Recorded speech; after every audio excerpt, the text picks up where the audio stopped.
Carbon dioxide, R744, CO2 are all names for the same substance. In this video, produced by Danfoss, we will refer to this as CO2 only. The video shows the different phases of CO2 and how two of the phase changes occur by altering either the pressure or the temperature. When compared with commonly used refrigerants R134A and R717, CO2 has some unique characteristics. It operates at a much higher pressure, but across a narrower temperature range than both the R134A and R717. The pressure at the triple point is high, and the temperature at the critical point is low. These facts must be taken into account when CO2 is utilized as a refrigerant. The application of CO2 as a refrigerant was introduced in 1850. From studying the literature, it can be established that CO2 refrigerant systems were developed during the following years and that they were at their peak in the 1920s and early 1930s. Between 1950 and 1960, CO2 refrigeration technology virtually disappeared from the market. However, in 1993, this CO2 refrigeration technology was revived. In order to observe the CO2 phase changes, an observation cell, specially designed and constructed by Danfoss, has been used. The cell is designed to withstand pressures up to 140 bar gauge. In this diagram, the coloured areas define the temperature and pressure limits at which the CO2 vapour, liquid, solid and supercritical phases exist. This is known as the temperature pressure diagram or phase diagram for pure CO2.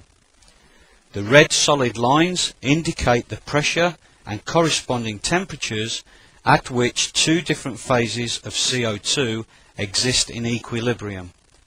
For example, liquid and vapour, solid and vapour, and solid and liquid. Here is the triple point, and here is the critical point on the phase diagram. For refrigeration purposes, the pressure enthalpy diagram is commonly used. For CO2 applications, this diagram has to be extended so that the solid and supercritical phases are included. The coloured areas indicate the different phases of CO2, namely vapour, liquid, solid and supercritical. The triple point is here, the critical point is here. We would now like to define the triple point, and in the first sequence the CO2 is cooled by forced evaporation to the stage where it passes through the triple point. The cell is charged with liquid CO2 at an ambient temperature of 20 degrees C, which has an equivalent pressure of 57.2 bar absolute.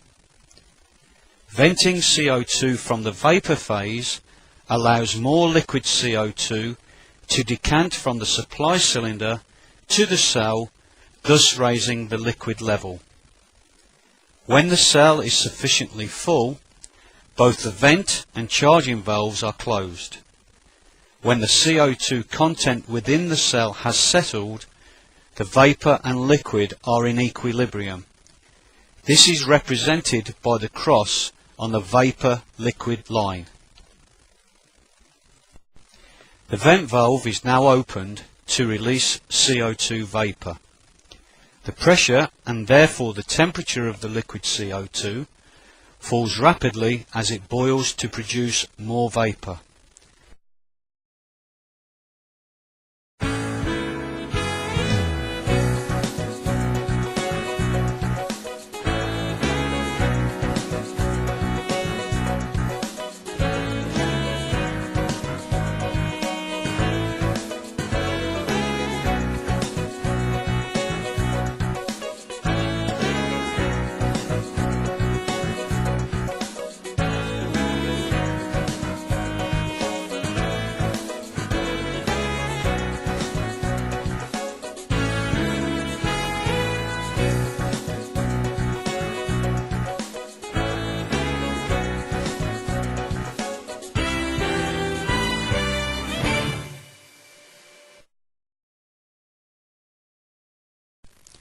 the triple point is reached with further reduction in pressure and temperature.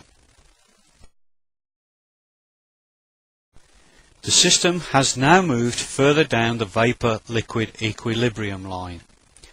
Solid CO2 begins to form once a pressure of 5.2 bar absolute and a temperature of minus 56.6 degrees C has been reached. The triple point is the only pressure and temperature combination at which solid, liquid and vapor CO2 can exist simultaneously in equilibrium. As the pressure continues to fall below the triple point, only solid and vapor are present in the cell. Solid CO2 is also known as dry ice. It has a surface temperature of minus 78.4 degrees C at standard atmospheric temperature pressure. The pressure inside the cell is now approximately equal to the surrounding atmosphere of 1 bar absolute. The vent valve is closed. The entire cell is now below ambient temperature and will absorb heat from the surroundings. Triple point conditions are re-established as the solid CO2 melts, and as the pressure and temperature rises, the cell contains liquid CO2 and vapor in equilibrium. We would now like to define the supercritical phase, and in the next sequence the CO2 will be heated to increase its temperature and pressure to the stage where it passes through its critical point into the supercritical phase. The critical point is the pressure and temperature combination at which the density of both the liquid and vapor are equal. The distinction between the liquid and vapor phases disappears gradually as the pressure and temperature increases towards the critical point until only a single phase exists in the supercritical area. The density of CO2 at the critical point is 468 kilograms per meter cubed, which is of the same order as many liquids, but is nearly 2.5 times higher than the CO2 vapor density at the starting point of 20 degrees C. The cell is again filled with liquid CO2 under the same conditions as before.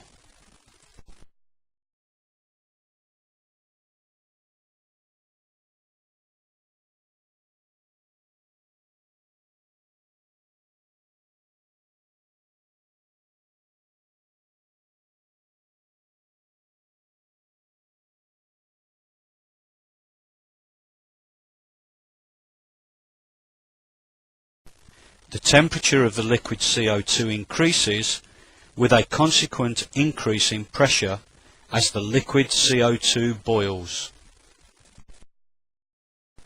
The CO2 vapor density above the liquid increases as the temperature and the pressure increase, and the distinction between the two phases disappears.